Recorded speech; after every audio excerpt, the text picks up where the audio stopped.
Donc, sans plus tarder, je vais laisser la parole à M. Martin Gélina, qui est conseiller municipal, pour débuter la consultation. Bonsoir tout le monde. Alors, Martin Gélina, je suis votre conseiller municipal dans le quartier numéro 2. À dire vrai, je vais faire ça très court, mais je suis très content. Très content parce que ça fait des années que j'attends ce projet-là dans notre quartier. Non pas qu'on est mal desservi dans le quartier, parce que vous savez que dans mon quartier, j'ai aussi le parc Montcalm et autres, mais dans la section donc où vous habitez, vous, dans la section plus à l'est et au nord, le parc est le bienvenu. Et lorsque j'ai fait mon porte-à-porte pour les élections, j'ai pris le temps de parler de ce parc-là à plusieurs citoyens. D'ailleurs, j'en reconnais plusieurs ici ce soir. Il y avait beaucoup de questions alentour de ce parc-là. Donc, ce soir, cette soirée de consultation, ou du moins cette séance de consultation, elle est là pour vous. Et je veux bien qu'on se comprenne, comme je l'ai eu aussi sur la rue Lamarche. Il y en a qui m'ont posé la question, net frais de sec, je trouve ça parfait. Martin, on sait bien que peu importe ce qu'on va dire, on ne peut pas rien changer. Non, c'est pas vrai. Alors, ce soir, c'est vraiment, vraiment une consultation. Alors, tout ce que vous avez à nous demander, on va le prendre en ligne de compte, on va l'écouter, on va en discuter, on va être constructif alentour de vos propos. Et c'est surtout que je ne voudrais pas que vous reteniez certaines questions en disant, ben, c'est une question niaiseuse, ça ne vaut pas la peine. Non, non, posez toutes vos questions. On est là pour ça et c'est tout à fait normal. Pour ma part, c'est sûr que je suis excité parce que je tiens beaucoup à ce projet-là, puis c'est un très beau projet à emmener aux citoyens du quartier. Et on verra au fur et à mesure qu'on va avancer dans la présentation ce que vous en pensez. Alors, au plaisir. Fait que, bonne écoute tout le monde et bon visionnement. Merci beaucoup. On m'indique, en fait, je voudrais me corriger. L'enregistrement ne sert pas juste à des fins de retranscription. On va la diffuser sur le site Internet de la Ville, mais seulement la partie présentation et questions et non la section de l'atelier. Donc, on va débuter avec une présentation qui va vous expliquer un peu le cheminement du projet jusqu'ici, puis ensuite suivra une période de questions. Je vais laisser la parole à mes collègues Olivier et Jessica. Bonjour, bonsoir plutôt à toutes et à tous. Je me présente Olivier Philippe, architecte paysagiste.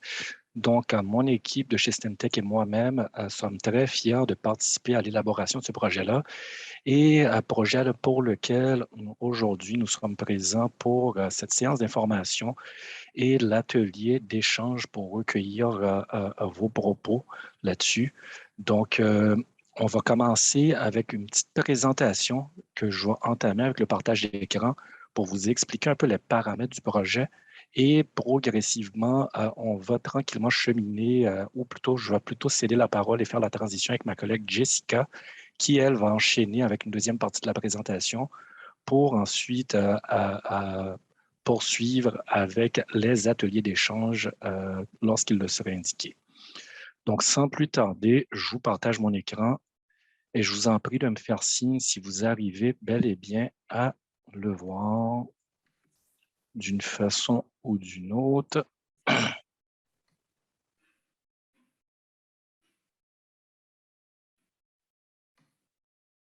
Est-ce que tout le monde arrive à bien voir l'écran? Un petit hochement de tête suffit. C'est parfait. Donc, c'est parti. Donc, on va commencer précisément avec le mandat, l'objet de notre mandat pour enchaîner avec le secteur à l'étude. Ensuite, pour aborder le portrait du parc actuel à travers ses conditions existantes et les enjeux qui y sont associés, pour enchaîner sur les besoins et aménagements considérés et pour lesquels on aimerait solliciter vos avis respectifs là-dessus, pour vous présenter ce qu'on a entamé comme étant des exercices de conceptualisation préliminaire. Donc, encore une fois, pour être en mesure de mieux recueillir vos propos sur ces exercices-là et pour terminer avec la séance d'atelier participatif où est-ce qu'on serait amené à échanger de vive voix avec vous sur ce qui aurait été présenté. Donc, tout d'abord, on va commencer par notre mandat. C'est quoi notre mandat à nous, Stantec, dans le cadre de ce projet-là? Donc, c'est vraiment de cheminer avec la ville dans le réaménagement du parc La Providence. Donc, il faut comprendre qu'il y a différents besoins en lien avec la réalité, votre réalité à vous, que nous, absolument, et de concert avec la ville, nous tenons absolument à adresser. Donc, ça va être l'occasion d'échanger avec vous sur ces besoins-là. Donc, c'est comprendre aussi qu'à travers ce mandat-là, ce n'est pas juste le parc La Providence en lui-même, c'est aussi comprendre le contexte dans lequel il s'insère. Donc, on parle de contexte urbain, mais aussi de contexte de son profil sociodémographique et de sa population. Donc, c'est de également évoquer la présence du boisé existant qui s'y trouve et vous en informer sur les paramètres de comment ça sera à aborder ce volet-là dans le cadre du réaménagement du parc. Donc, tout simplement, les objectifs de la soirée, c'est vraiment, d'une part, de vous informer sur les paramètres du projet tel qu'annoncé. Donc, d'être en mesure de valider ensemble les forces, les faiblesses, les enjeux et opportunités du parc et échanger vraiment avec vous là, sur les besoins de la communauté, sur vos besoins en termes d'infrastructures, d'espace, donc en lien avec les exercices de conceptualisation préliminaire qu'on va être en mesure de vous présenter et leurs composantes. Nous allons précisément tomber dans le cœur du secteur à l'étude. Donc, ce que vous voyez à l'écran, c'est ni plus ni moins qu'une carte avec le rayon d'attractivité. Donc, pour comprendre vraiment comment l'accès se fait au parc de la Providence en lien avec des rayons, pas plutôt des rayons, mais plutôt un temps associé à la période de déplacement pour accéder au parc. Donc, ce qu'on veut mettre en lumière aussi à travers cette diapo-là, c'est la présence de ce qui s'y trouve à proximité. Donc, on parle de le réseau de pistes multifonctionnelles qui est déjà établi. On parle également de garderies à proximité du parc et on observe aussi d'autres parcs, ces espaces verts. Et, je m'excuse, la logique à travers cette diapo-là, c'est tout simplement de comprendre comment qu'à travers cette offre de services qui se veut déjà bien bonifiée, que ça permette autant à la ville qu'à nous de le prendre en considération et de vous solliciter là-dessus en termes d'avis et voir comment que ces paramètres-là aussi, à travers la présence de ces équipements-là, finissent par influer sur le cadre programmatique et les composantes qui seraient à prévoir au sein du parc. Donc, on va enchaîner avec justement un portrait assez sommaire des parcs et espaces verts avoisinants. Encore une fois, à travers la liste de ces parcs et espaces verts, l'idée, c'est de faire ressortir leurs composantes principales. Donc, on comprend que pour la majorité de ces parcs-là, à proximité du parc La Providence, on a déjà l'installation de mobilier qui est déjà prévue. On a des sentiers pédestres. Dans le cas du parc Jog et du parc Karine Dubé, on a déjà des équipements de modules de jeu. Donc, c'est tous ces paramètres-là qui, en bout de compte, et aussi avec vos avis respectifs là-dessus, qui nous permettent de prendre en considération les différentes composantes qui pourraient prendre place au cœur même du réaménagement du parc La Providence. Donc là-dessus, on va enchaîner de façon très succincte avec la densité de la population. Donc, ce qu'il faut comprendre, surtout à travers cette diapo-là, c'est qu'on est dans une densité de population de 39 résidents par hectare. Donc, ça, c'est juste pour vous évoquer des chiffres, mais ce qu'il faut retenir de ça, c'est qu'on est dans un secteur où est-ce qu'on observe une évolution de la densité de population et c'est en fonction de cette projection de l'évolution de la population qu'on est amené à justement se pencher, nous, de notre côté, de concert avec la ville, sur vos besoins et aussi sur la façon de les traduire à travers le réaménagement de ce parc-là. Donc, si on enchaîne avec les projections sur les groupes d'âge, donc basées sur le recensement, les données du recensement de 2016 par Statistique Canada, donc c'est ni plus ni moins une projection qui nous amène à considérer sur une hypothèse de 10 ans sur le profil de la population en termes de groupe d'âge, donc sur son évolution. Donc, c'est tout pour dire que ça nous amène également à prendre en considération que si on jumelle à la présence de garderies, à la présence d'un futur CHSLD, donc c'est tout pour dire que l'hypothèse à émettre là-dessus, et c'est une hypothèse qui se veut viable, c'est qu'on est sur un profil multigénérationnel, donc ça va être l'axe selon lequel on va aborder vraiment les besoins et les préoccupations et la façon de traduire tout ça à travers les intentions de réaménagement du parc La Providence. Donc, Je vais enchaîner avec les portraits et enjeux du parc.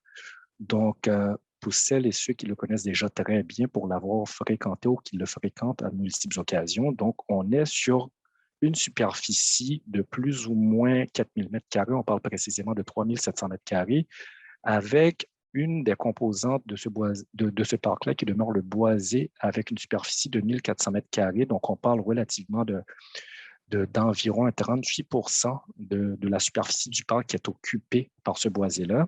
Et ce qu'on observe présentement dans les conditions actuelles du parc, c'est la présence d'équipements de jeu et aussi la présence de ce sentier pédestre qui permet de justement relier la rue de la Providence à la rue Lamarche. Je vais enchaîner assez rapidement sur ce qu'on a constaté comme étant comme les enjeux du parc actuellement. Donc, il y aurait en premier lieu l'enjeu de la sécurité. Donc, qu'est-ce qu'on veut aborder avec cet enjeu-là? C'est notamment tout ce qui est en lien avec l'accessibilité, la visibilité. Lorsqu'on parle de visibilité, il faut la comprendre plutôt comme étant la visibilité en lien avec les vues dégagées vers l'intégralité ou presque la quasi-totalité du parc. Et autre facteur non négligeable en lien avec l'accès de sécurité, c'est vraiment la notion d'éclairage, donc à prendre en considération comme un enjeu lors de la conception du réaménagement de ce parc-là.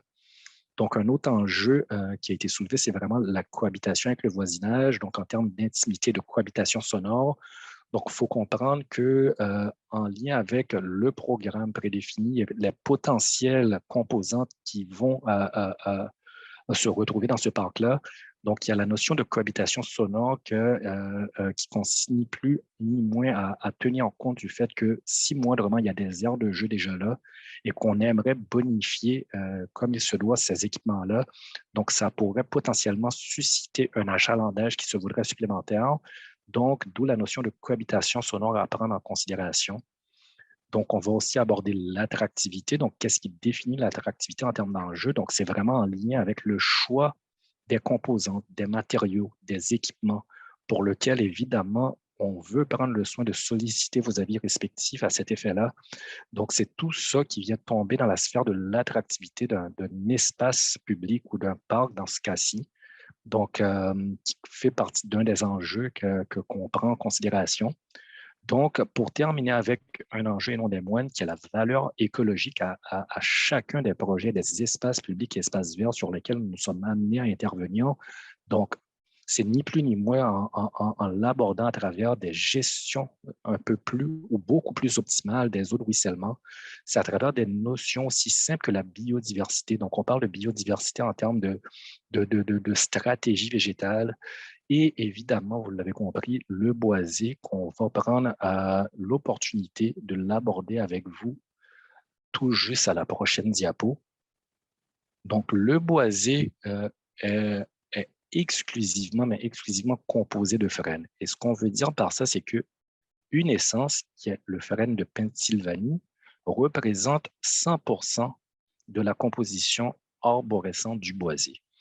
Donc, malheureusement, cette essence-là subit les ravages de l'agril du frêne, insecte ravageur qui, elle, finit par couper la sève nourricière qui alimente ces arbres-là pour que progressivement, on finisse par observer un dépérissement, voire complet de l'arbre. Donc, étant face à la menace de cet insecte ravageur, il faut comprendre que oui, dans le cas de ce boisé-là, on observerait un dépérissement complet qui serait à prévoir à court moyen terme. Donc, c'est là aussi que, de concert avec la ville, la nécessité, le besoin de faire face à un remplacement pour conserver ce couvert forestier-là sera mis de l'avant. Donc, on va prendre le soin de l'aborder avec vous également sur ces différentes possibilités-là.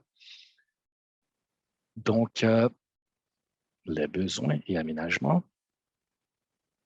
Donc, puisqu'il y a déjà des infrastructures et des garderies dans le quartier, donc c'est une question de venir bonifier cette offre-là à travers l'ajout complémentaire d'équipements de jeu pour les différents groupes d'âge. Donc, on parle bel et bien des groupes de 0,5 ans et 6-12 ans. Donc, offrir la possibilité d'avoir pas juste des équipements de jeu, mais des équipements adaptés à des personnes à limitation fonctionnelle, donc qui favorisent essentiellement l'accessibilité universelle notamment. Donc, on parle également d'équipements complémentaires qui pourraient ponctuer et animer cet espace-là. Donc, on parle de bac à sable comme élément complémentaire dans l'aire de jeu. On parle également d'espace de détente, donc espace de rassemblement. On parle avant tout de sécurité, donc sécurité de tous et particulièrement des enfants, donc à travers les futurs aménagements qui seront à proposer. Donc, évidemment, le parc doit répondre aux besoins d'un profil évolutif en termes de la notion de multigénération. Donc, c'est vraiment de mettre de l'avant et valoriser cet aspect de multigénération à travers l'aménagement, le réaménagement du parc. C'est également de favoriser des équipements complémentaires qui justement, mettent en scène et valorisent la rencontre intergénérationnelle. C'est aussi, et tout particulièrement, la sécurité de tous, évidemment, comme on l'a répété tantôt, donc pas juste des plus jeunes, mais également de nos aînés. Donc, c'est d'offrir un lieu de rassemblement, donc un lieu de rassemblement qui se veut à la fois convivial pour les usagers, mais aussi qui assure l'intimité des résidences voisines. Donc, de trouver cet arrimage et cet équilibre-là. Donc, de proposer des aires de détente et d'installer précisément du mobilier qui favorise des échanges entre les usagers. Donc, je vais enchaîner avec le fait que, hop, je suis allé trop loin, je m'en excuse, un petit pas en arrière. Donc, précisément, puisque le parc est situé de façon judicieuse et propice pour l'installation des jeux d'eau, ce qu'il faut comprendre à travers l'implantation des jeux d'eau, c'est que, de un, selon le sondage du plan directeur des parcs et espaces verts, donc les citoyens souhaitent évidemment avoir une seconde aire de jeu. Donc, compte tenu que le parc La Providence lui-même ne se retrouve pas sous l'emprise de lignes hydroélectriques, il se veut par définition vraiment l'emplacement propice pour ce genre d'installation ou d'infrastructure-là. Et donc, le parc La Providence, à travers potentiellement le choix de ses équipements et ses infrastructures de jeux d'eau, permettrait également de desservir les citoyens de l'Est de Sainte-Catherine qui sont possiblement situés un peu plus loin du parc Fleur de Lys. Donc, puisque le boisé a besoin d'être bonifié et mis en valeur, donc c'est vraiment de proposer une stratégie de reboisement, mais vraiment d'y aller avec une stratégie de reboisement séquentielle. Donc, on parle de stratégie séquentielle, c'est vraiment de favoriser différents calibres de plantation qui favoriseraient justement à la fois la repousse dans une logique de succession végétale de ce boisé-là, mais c'est aussi dans une logique que le bois qui serait potentiellement abattu suite au dépérissement en lien avec la grille du frêne serait remis en valeur, et on parle de revalorisation à travers soit des composantes ludiques ou encore des composantes un peu plus fonctionnelles telles que la fibre de bois qui peut être utilisée tout comme pour couvre-sol pour les lits de plantation, tout comme pour des sentiers ludiques. Donc, et c'est aussi de solliciter votre avis sur la possibilité de participer à cette stratégie de reboisement-là. Évidemment, on aura la chance d'en aborder tout ça un peu plus en détail lors des ateliers d'échange. Et j'enchaînerai avec sur le fait que, compte tenu qu'on s'inscrit dans un parc de quartier avec des résidences privées aux abords limitrophes, donc c'est vraiment comment qu'on arrive à assurer vraiment cette cohabitation harmonieuse entre les voisins et les usagers du parc. Donc, c'est vraiment aussi comment qu'à travers un traitement végétal et une stratégie, on arrive à assurer cette intimité-là tout en assurant le confort des usagers dans le parc. Donc, ça aussi, ça passe à travers toutes sortes de combinaisons qui favoriseraient justement, pas juste en termes de stratégie végétale, de favoriser uniquement des feuillus, mais aussi d'y intégrer des conifères. Donc, favoriser une combinaison de feuillus et conifères pour créer et favoriser ces barrières un peu plus naturelles, si vous me permettez. Et là-dessus, je vais céder la parole à ma collègue Jessica qui va enchaîner avec vous sur les concepts préliminaires. Oui, merci beaucoup, Olivier. Je vais commencer par me présenter. Jessica Borcas-Piché, je suis architecte paysagiste, donc j'ai travaillé avec l'équipe pour vous présenter des concepts qui se veulent ici, comme on l'a dit, préliminaires. Donc, ce sont de grandes idées qu'on a développées ensemble, puis on va vous amener un peu plus tard, durant les ateliers, à les commenter. Donc, on va prendre en considération toutes vos questions, tous vos commentaires. On va prendre ça en note. Donc, je vais commencer par les présenter. Tu peux y aller, Olivier. Donc, on a préparé pour vous aujourd'hui 3 concepts préliminaires qui se déclinent en fait en s'inspirant du logo de Sainte-Catherine. Donc, le premier concept, on s'est inspiré de l'arbre, la première strate du logo de Sainte-Catherine, l'arbre qui va croître en fait avec droiture et stabilité et force. Tu peux passer à la prochaine. Donc, ce concept ici s'appelle carrément droiture et stabilité. On remarque dans le fond, dans ce concept-là, qu'on a une géométrie qui est rectiligne. On a une circulation qui se veut directe. Donc, on conserve la circulation qui est directe en ce moment dans le parc, ce qui crée une espèce de grande droite dans l'espace et qui permet de voir d'un côté à l'autre du parc. On fait référence ici au côté à la prévoyance, dans le fond, un site qui est beaucoup plus ouvert, où les vues ne sont pas obstruées. La topographie est plutôt plane. Les jeux d'eau, on les voit assez simples, qui vont se fondre dans le paysage. Et puis, on pensait dans l'aire de jeu, peut-être mettre un point de hauteur à partir duquel on pourrait avoir une vue. Puis peut-être jouer avec différents éléments également, avec des trampolines, des petits butons qui permettraient d'avoir des vues de différentes hauteurs. Pour vous situer un petit peu dans l'espace, on a numéroté chacun des éléments qui composent le parc. En premier, au numéro 1, on a l'accueil. Dans le fond, à chacune des extrémités du sentier, on a des zones d'accueil qui pourraient accueillir peut-être un banc, support à vélo, panier à rebut, recyclage qui pourrait se retrouver là. Ensuite, au numéro 2, on a le boisé qui va être appelé à être reboisé, dans le fond, pour pouvoir conserver un couvert végétal super intéressant au parc. Ensuite, le chalet de parc, dont l'architecture va rester encore à définir, dans lequel devrait y avoir en fait tout l'équipement mécanique pour les jeux d'eau et un espace pour des toilettes également qui va être à proximité de l'aire de jeux d'eau. Donc, pour passer directement en fait au numéro 4 à l'aire de jeux d'eau. Au numéro 5, on a une aire de détente, en fait 2 aires de détente. Une qui pourrait être dédiée un peu plus à vraiment directement à côté de la zone de jeu d'eau pour peut-être des chaises longues ou un espace où on peut prendre un peu de soleil. Et une autre aire de détente qui pourrait peut-être être plus dédiée à avoir des tables de pique-nique pour pouvoir s'asseoir et profiter d'un bon repas avec les membres de notre famille ou avec d'autres voisins, peut-être faire connaissance avec de nouvelles personnes, pourquoi pas. Et ensuite, au numéro 6, on a l'aire de jeu. Une première aire de jeu qui se veut pour les tout petits, 2-5 ans. Au numéro 7, une aire de jeu qui pourrait être pour les plus vieux, 5-12 ans. Et entre les deux, on aurait une aire avec des bancs à partir de laquelle les parents pourraient s'installer et surveiller leurs enfants dans les différentes aires de jeu. Au numéro 8, on aurait un bac à sable qui serait tout près des 2 aires de jeu, que les enfants pourraient aussi profiter de cet espace-là pour jouer dans cet espace-là.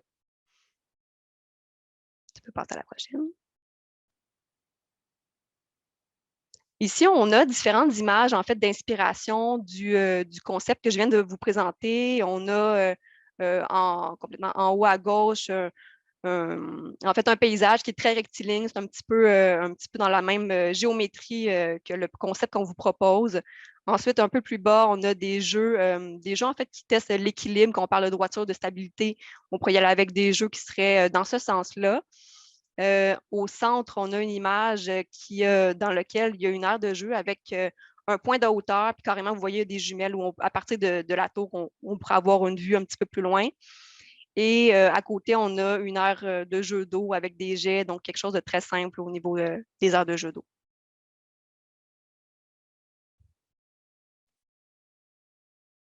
Ensuite, le prochain concept s'inspire de la bande bleue du logo. On fait référence ici à l'écluse de la voie maritime du Saint-Laurent et à Aimé Guérin, qui est surnommé le Vieux Prince. On s'inspire en fait de ces éléments-là. Si vous ne savez pas, en fait, j'imagine peut-être que vous savez qui est Aimé Guérin. C'est en fait un des plus célèbres cageux de l'histoire de Sainte-Catherine, qui a dû faire preuve en fait de beaucoup de courage pour ces traversées qui se voulaient peut-être périlleuses. Un cageux, c'était quelqu'un qui transportait des billots de bois à l'aide de trains de bois, comme des radeaux un peu, sur les grandes rivières, sur le fleuve. Donc, on s'inspire un petit peu de cet élément-là historique pour le prochain concept. Prochain concept, donc, s'appelle la traversée périlleuse. On voit ici qu'on a une géométrie complètement différente du précédent. On est allé avec une géométrie avec des lignes brisées. Une circulation principale qui est moins rectiligne, donc on va vraiment plus y aller avec des décochements, une circulation un peu plus indirecte. On va utiliser dans ce concept-là un peu plus le bois en référence au cageux, comme on a vu précédemment. Et on va mettre en valeur vraiment le parcours de l'eau, la présence de l'eau dans le paysage au sein de ce concept-là. Pour vous situer, encore une fois, toujours le même principe de numérotation. Aux deux extrémités, on a des zones d'accueil. On a le boisé qui est existant. Ensuite, le chalet de parc qui va être situé un petit peu plus en angle, dans le fond, par rapport à la rue Lamarche. On a la zone de jeu d'eau et puis les 2 heures de détente, une heure de détente toujours avec des chaises longues et une autre avec des tables de pique-nique tout près de là. On a toujours les 2 heures de jeu qui sont séparées pour les tout petits et les plus vieux, au numéro 6 et 7. Et ensuite, au numéro 8, on a le bac à sable qui serait à même l'heure de jeu 5-12 ans. Et ce qu'on a de plus dans ce concept ici, c'est des aires de biorétention qu'on appelle. Donc, ce sont des zones de plantation comme des jardins de pluie en dépression dans lesquelles on pourrait permettre à l'eau de s'accumuler un petit peu puis s'en aller naturellement percoler dans le sol. Donc, on a cette proposition-là ici dans ce concept-là. Et si on regarde aussi, là, tu peux peut-être passer aux images directement, je pense qu'on va le voir mieux. Dans les images d'inspiration, on a, en haut à gauche, les aires de jeu avec du platelage de bois qui pourrait être utilisé comme surface pour les terrasses. Un petit peu plus bas, aire de jeu d'eau avec soit de la peinture au sol, quelque chose de un peu plus coloré pour rappeler l'eau. En haut, dans le milieu, on a une image d'un système de jeu d'eau dans lequel on laisse l'eau, en fait, s'accumuler, comme entre guillemets. En fait, elle circule. Ce sont comme des rivières avec lesquelles les enfants peuvent jouer avec le parcours de l'eau. Donc, il y aurait des barrages, des moulins, puis les enfants seraient invités à jouer tranquillement dans l'eau dans ce concept ici. Un petit peu plus bas, on a une image pour les aires de jeu avec un rappel du bois où on pourrait peut-être mettre à profit des aires de jeu un petit peu plus avec un peu plus de défis si on se rentre un petit peu dans le concept de la traversée périlleuse et de notre courageux Aimé Guérin. Et puis, complètement à droite, on a une image d'inspiration qui fait référence à la géométrie, un petit peu du même style de concept qu'on a proposé précédemment. Tu peux passer à la prochaine, puis je vais prendre le temps de prendre un petit peu d'eau avant de continuer.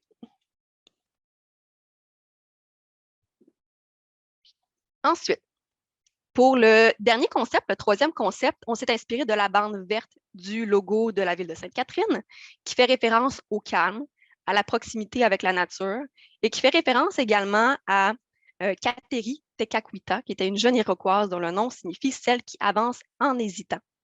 Donc, on va passer à la suivante. Donc, si on fait référence à celle qui avançait en hésitant, on y est allé avec un concept ici beaucoup plus sinueux, organique, où la circulation est moins rapide, moins directe. Donc, on prend le temps de parcourir le lieu, parcourir le parc et profiter de la nature. Donc, c'est vraiment l'essence de ce concept-là.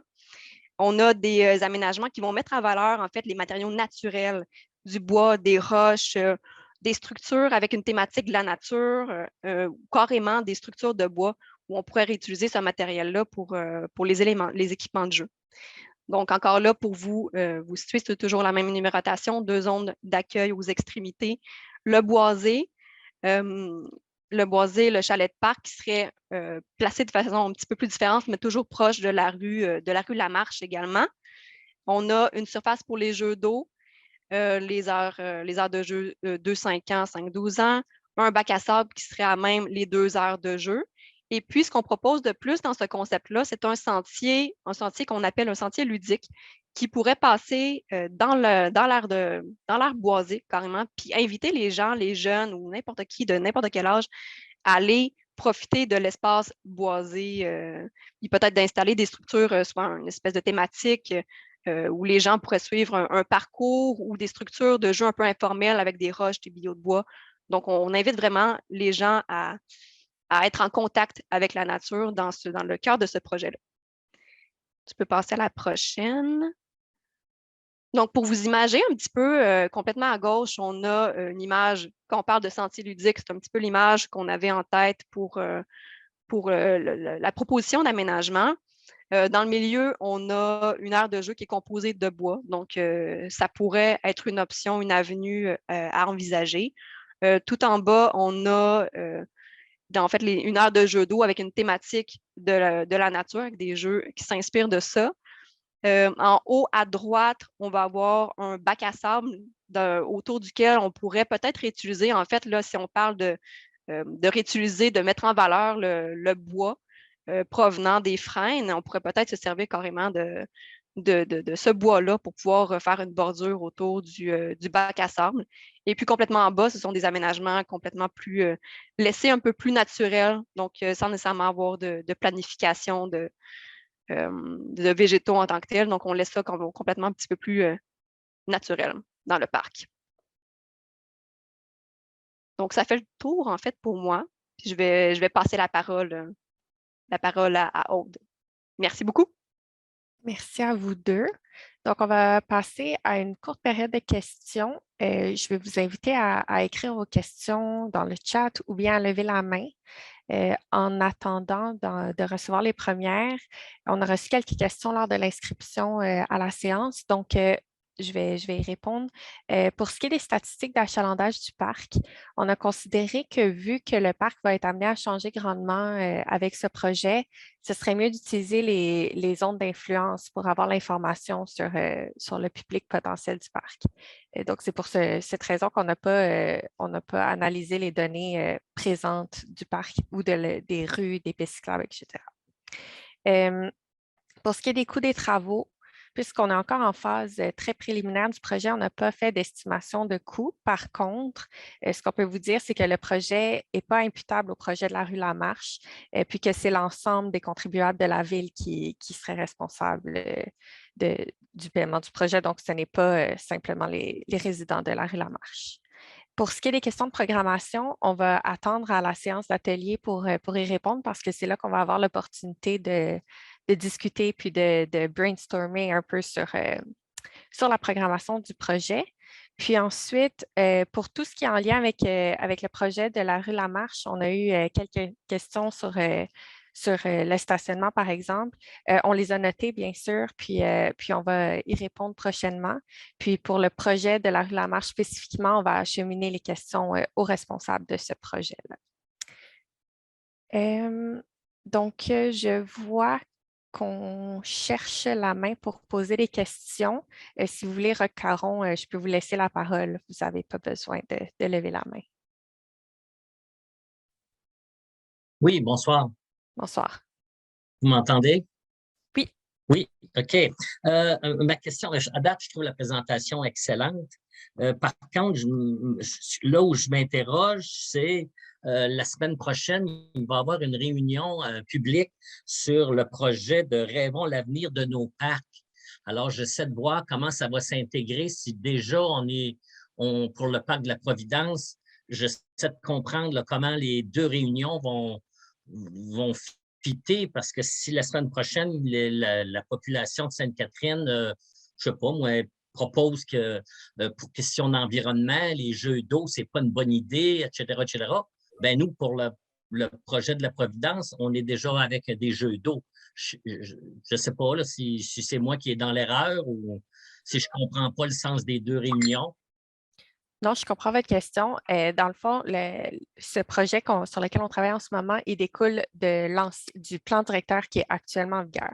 Donc, les réunions qui vont avoir lieu sont pour la révision du plan directeur, puis pour les 10 prochaines années. Donc, si, par exemple, le choix est fait dans ce projet de mettre des jeux d'eau, ce vers lequel on s'enligne, ça serait réalisé à court terme.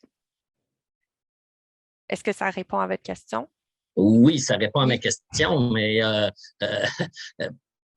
pourquoi on n'attend pas d'avoir le plan des prochains 10 ans plutôt que de... C'est juste ça que j'essaie de suivre là, dans la logique des choses. Oui, je comprends. Ben, en fait, le projet découle d'un besoin qui avait été ressenti dans les dernières années. Donc, on assume que ce besoin-là est toujours présent. Par contre, ce qu'on peut faire quand même, c'est vous revenir avec exactement ce qui est prévu dans le secteur pour les prochaines années, là. Donc, on note votre question, puis on va vous revenir très bientôt selon ça. Merci. Merci à vous. Donc, France Gendron, vous aviez une question? Oui, bonsoir. Bonsoir. C'est un très beau projet, là, tout ce que vous avez présenté. Moi, mon seul souci, c'est avec le premier concept de toutes les lignes droites, parce que si j'ai bien compris, sur la rue Lamarche, il va y avoir une piste cyclable. Alors donc, je trouve que d'avoir une ligne droite qui traverse pourrait peut-être amener de l'excès de vitesse par rapport à la piste cyclable à la rue de la Providence. Alors donc, pour ma part, je trouve préférable pour la sécurité des utilisateurs le numéro 2 et le numéro 3 que vous avez présenté. C'est parfait, c'est noté, merci. Puis, on pourra en discuter dans le fond dans l'atelier de création qu'on va faire. Il y a tout un point sur les aspects positifs et négatifs de chaque concept. Mais c'est noté, je vois que notre architecte paysagiste est content du point qui a été soulevé, les deux. Merci bien. Est-ce qu'il y avait d'autres questions? Non, sinon, je pense qu'on peut passer aux ateliers. Il y aura toujours la chance de poser vos questions en atelier. Donc, ce qu'on va faire, Il y a une autre c'est... question Ah, il y en a une nouvelle. oui, de la part de M. Gosselin-Lise ou son mari. Oui, Oui. je voyais son nom, Lise, alors je me risque. Est-ce que vous nous entendez? Oui. Oui, OK. En fait, nous, on reste juste à côté, là, c'est ça. Puis on se demandait au niveau de la surveillance, parce que les jeux d'eau, à quelle heure ça ferme? Il y a beaucoup de grands, des fois l'été, surtout à la fin de l'été, là, qui viennent dans le parc. Des fois, il est rendu 9h30, 10h. Bon, les lumières, est-ce qu'ils vont être allumées tard? Est-ce que il y a toutes ces questions-là? Puis le fait que les enfants adorent, moi, personnellement, le troisième, je l'aime beaucoup parce que les enfants, je sais qu'ils adorent aller dans le boisé. Ce que je me demande, c'est si les aires de jeu en bois, est-ce que c'est une bonne idée dans le sens où ça peut s'user plus facilement, peut-être? Je me pose la question sur la durée de vie là, des aires de jeu en bois comme telles. Ça, là-dessus, si tu permets, Aude, je peux prendre Ouais. le relais, puis je dois vous avouer, toutes vos questions sont vraiment excellentes et pertinentes. Et pour enchérir sur cette dernière, donc, il faut comprendre que les efforts et les intentions de la ville, c'est vraiment de se doter un parc qui s'inscrit dans une pérennité de 20 ans à travers les installations qui y sont projetées. Donc, même lorsqu'on serait sur une matérialité en bois pour les aires de jeu, tendance que l'on observe très grandement actuellement sur la majorité des aires de jeu, c'est des composantes qui sont résistantes à la fois au vandalisme et aussi qui s'inscrivent dans cette logique de pérenniser ces équipements-là sur 20 ans. Okay. Donc, tout comme le fait que vous avez évoqué si bien la ligne droite en lien avec les 2 points d'accès et la possibilité d'y sillonner sans aucune impunité. Sachez que ça ne sera pas le cas compte tenu que nous aussi, on se donne le devoir de prendre en considération la possibilité, de concert avec la ville, d'ajouter des dispositifs qui viendraient freiner la progression à chaque point d'accès du parc. Donc, on peut penser soit à des barrières de type chicane ou soit encore à d'autres dispositifs qui viendraient littéralement de façon dissuasive ou freiner carrément la progression du cycliste. Donc, c'est des éléments évidemment qu'on prend en considération. Puis, côté sécurité, ça va être un parc sans aucune assistance, je suppose, sans aucun surveillant ou avec une heure déterminée pour le début puis la fin, je suppose. Comme pour n'importe quel espace public, justement, les heures de OK. fréquentation et les plages d'achalandage seront justement contrôlées à cet effet-là, tout comme pour ne pas oublier le point qui a été évoqué sur l'éclairage. Donc, encore une fois, de concert avec la ville. Donc, la volonté, c'est vraiment de se doter ou de doter du parc d'un éclairage qui se veut avant tout fonctionnel, mais qui, sans pour autant nuire aux résidences voisines. Donc, quelque chose d'assez fonctionnel, d'assez sobre et qui agirait à titre d'éclairage d'ambiance. OK. OK, merci. Merci à vous. On a une question de Mme Valérie Pilon. Oui, dans le fond, moi, je me questionnais dans tous les 3 scénarios qu'il y a pour le parc. À chaque fois, il y a comme un petit coin qui est réservé pour un air, pour un bac à sable et tout ça. Puis je me demandais juste parce que je trouve que dans les parcs que je suis amenée à voir dans la ville ou ailleurs, je trouve que c'est souvent un coin qui est sous-utilisé. Il n'y a plus beaucoup de parents qui traînent des petits jeux pour que les enfants jouent dans ces espaces-là. C'est un petit peu délaissé, ça fait pitié, là, quasiment. Fait qu'on dirait, je vois moins la pertinence d'un coin comme ça dans les parcs. Puis, tu sais, je comprends là, qu'il y en a qui l'utilisent, mais j'ai l'impression que ce n'est pas une majorité des parents et tout ça. Il y en a beaucoup qui trouvent ça encombrant, le sable, ça se ramène partout, les enfants ressortent sales. J'ai l'impression que c'est un petit peu démodé. Puis, j'aime aussi beaucoup le fait que dans d'autres parcs, il y a des initiatives un petit peu plus communautaires qui ressortent, que ce soit, par exemple, des petits jardins communautaires, il me semble qu'il y a une place à Sainte-Catherine où est-ce qu'il y a un tableau avec de l'or, où est-ce que le monde font des graffitis qui sont affichés. Il y a un parc à Candiac où est-ce qu'il y a des petits tableaux d'or qui sont affichés. Sinon, il y a il y a les jardins, il y a les boîtes à livres aussi. Et je trouve qu'il y a beaucoup d'initiatives communautaires qui ressortent moins jusqu'à date dans les plans qui ont été nommés. C'est très intéressant. Je pense qu'on les note avec beaucoup d'intérêt, puis on pourra adapter les concepts par rapport à ça. Puis en séance d'atelier aussi, vous serez amené à... Bien là, vous en avez nommé plusieurs des alternatives, mais en groupe, vous serez amené peut-être à réfléchir un peu à ce qui pourrait être proposé. Donc, merci beaucoup. On prendrait peut-être une dernière question s'il y en a une. Je vois qu'il y a une main levée, mais je pense que c'est encore vous, Mme Pilon. Donc, je pense qu'on a fait le tour. Vous pourrez bien sûr discuter et poser d'autres questions en séance d'atelier. Donc, il nous reste environ une demi-heure pour l'atelier. Ce qu'on va faire, c'est qu'on va vous séparer en chambres. Vous n'avez pas besoin de cliquer ou sur quoi que ce soit ou sortir de la réunion. Ça va être fait automatiquement. Puis, on va avoir des questions pour vous sur les points positifs, négatifs du parc présentement et des concepts qu'on a proposés. Puis ensuite, on va revenir en grand groupe pour faire un résumé des conclusions et pour faire un mot de la fin. Rebonjour à tous. Donc, ce qu'on va faire, c'est qu'on va faire un très court retour sur les ateliers pour avoir le point de vue des 2 équipes. Je commencerai avec, dans le fond, je vais demander au porte-parole de simplement faire un court résumé de leurs opinions sur les 3 concepts et peut-être s'il y en a un des 3 qui est ressorti du lot, de nous expliquer pourquoi. Je commencerai peut-être avec l'équipe qui était dans la chambre d'Olivier. Oui, c'est moi qui vais faire la synthèse des discussions. Alors, dans le groupe, ce qui était apprécié du parc à l'heure actuelle, c'est vraiment les éléments naturels du parc qui appellent au jeu libre, qui appellent à la créativité. Donc, on sort vraiment des éléments plus permanents pour les enfants. C'est très intéressant. On apprécie aussi beaucoup la lisière boisée là, avec le voisinage immédiat. Ça crée quand même une zone tampon qui est intéressante à l'heure actuelle. Ce qu'on apprécie peut-être un peu moins, il y a certains groupes d'usagers qui sont plus bruyants, qui fréquentent le parc en dehors des heures habituelles, puis qui vont faire certains actes de vandalisme. C'est peut-être un peu dérangeant présentement.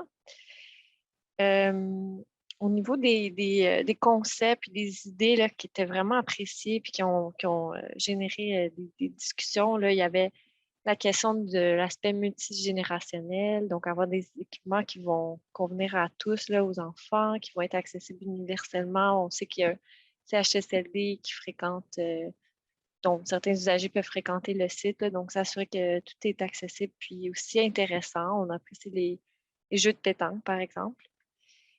Puis même, on a lancé l'idée que ce soit des équipements qui soient multifonctionnels, donc jeux de pétanque l'été, peut-être une patinoire l'hiver.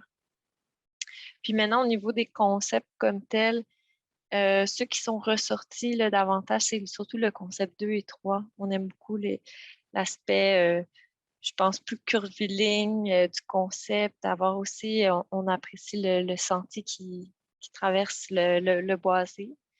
Puis au niveau du concept 1, c'était peut-être un peu moins apprécié là, que les cours étaient très proches. Ça préservait moins l'intimité du voisinage immédiat, puis quelque chose d'assez rectiligne, c'était moins apprécié.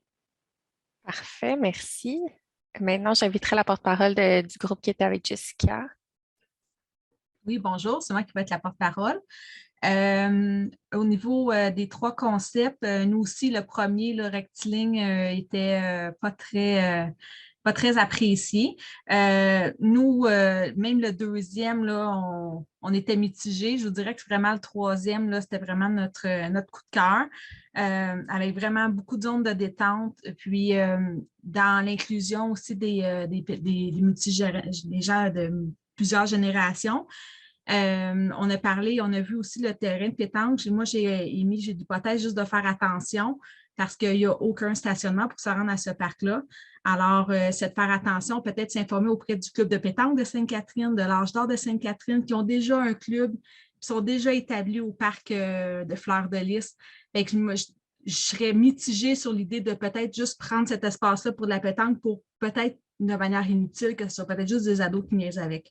Mais sinon, on avait émis l'hypothèse aussi peut-être de faire plus de balançoires pour adultes. Juste les balançoires pivotantes comme ça, on disait comme il y a à l'Escale, les gens se battent à l'Escale pour aller dans une petite balançoire là, pour manger de la crème glacée. Tu sais, je me dis juste 2, 3, c'est vrai, hein? Ceux qui sont de Sainte-Catherine, ils savent de quoi je parle. On disait juste quelques places comme ça. Puis vraiment, inclusion, puis garder le plus de boisé possible. Mais là, c'est sûr qu'il va y avoir une couple d'années avant qu'il soit vraiment boisé. Mais c'est ça, d'avoir un sentier ludique, d'avoir peut-être des petits animaux cachés dans le boisé ou ne serait-ce que, je veux dire, même des lutins, n'importe quoi, qui ferait qu'on pourrait poser des questions sur les animaux du Québec dans le boisé, qui se ferait comme... parce qu'on n'a pas beaucoup de bois, on n'a pas du tout même, à part le récro-parc. Alors, ça serait pas mal ça pour notre équipe. Merci beaucoup. Donc, ça conclut pas mal la fin de notre consultation. Nous avons un sondage en ligne qui est disponible sur le site de la Ville de Sainte-Catherine. Il y a des questions qui sont similaires à celles de ce soir. Donc, si vous n'avez pas eu la chance de vous exprimer, vous pourrez donner votre opinion. Il y a aussi des questions qui sont complémentaires. Donc, d'autres questions, par exemple, sur le choix du mobilier, etc. Le sondage est sur le site vdsc.ca/providence. Et puis, je laisserai peut-être M. Gélinas faire le mot de la fin pour la soirée. Ça a été très enrichissant. Donc, merci à tout le monde d'avoir participé. Mon Dieu, j'aime bien ça, ces soirées-là, moi. J'aimerais encore plus en présentiel, mais coudonc. Alors, on s'est rencontrés à soir, je suis content, je vois mon monde, je suis heureux. On a passé vite tantôt. Roch en a un bon point, là. Rêvons l'avenir de nos parcs. Tout à fait raison, Roch. Il y a une réflexion à faire là-dessus, à savoir qu'on a déjà lancé ce projet-là, Rêvons l'avenir de nos parcs cet hiver, et on a eu quand même plus de 500 ou 600 réponses, je pense, de citoyens déjà. Donc, de ce sondage-là est déjà née une idée de macro de ce que sont les attentes des citoyens, mais je te dirais plus en réponse à cette question-là et à cette réflexion-là, l'un va alimenter l'autre également. On arrive même probablement dans le bon temps pour le faire. Mais je trouve ça intéressant. Je dis oui, effectivement. Alors, si on voit quelque chose qui ressort de notre sondage qu'on a fait, qu'on va livrer, je pense, le 11 ou quelque chose comme ça, on pourra donc joindre l'utile à l'agréable, et c'est le cas de le dire, de un va enrichir l'autre et vice-versa. Moi, je tiens à remercier tout le monde. Dans l'atelier, chez nous, en tout cas, ça a bien participé. J'espère que vous avez participé aussi. En gros, juste votre faciès, dit-il, un sourire à l'idée d'avoir un nouveau parc? OK, ouais, je regarde les sourires, c'est bon. OK, oui, c'est bon, content. Alors, ce fut une belle soirée, puis on va y donner suite, c'est bien entendu. Merci à l'équipe de Stantec d'avoir travaillé le tout et à toute l'équipe de la permanence, une fois de plus, vous travaillez toujours aussi bien. Alors, c'était le mot de la fin pour moi. Merci tout le monde. Bonne fin de soirée, c'est ce qu'on dit? Oui, bonne fin de soirée. Merci beaucoup tout le monde.